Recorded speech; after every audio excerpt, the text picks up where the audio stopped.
Nope, hindi makukulong si former Senator Laila de Lima.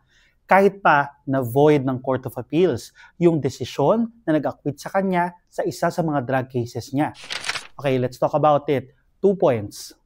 First point, ayon sa mga lawyers ni former Senator Laila de Lima, may bisa pa rin yung 2023 acquittal niya doon sa isa sa mga drug cases niya.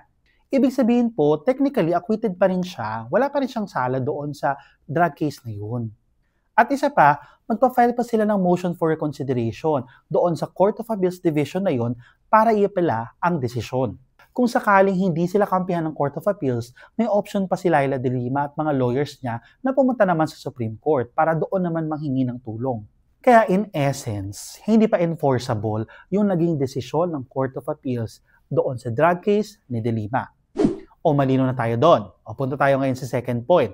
Ang nangyari doon sa naging desisyon ng Court of Appeals ay hindi binaliktad, kundi vinoid lang yung written decision na nag-acquit kay de Lima doon sa 2023 drug case na yun. Ibig sabihin po ng vinoid, hindi porket ipinawalang bisa yung desisyon na yun, ay convicted na si de Lima. Magkaiba po ang vinoid sa ni-reverse.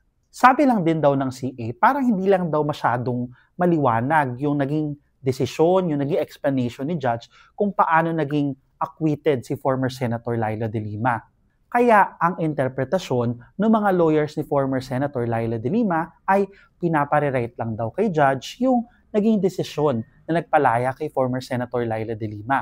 At hindi porket daw po ibinalik sa RTC level or sa Regional Trial Court, ibig sabihin magkakaroon din ng retrial. Bawal po yun dahil meron po tayong rules against double jeopardy. Ibig sabihin, bawal mong i-convict yung isang taong acquitted na sa isang kaso.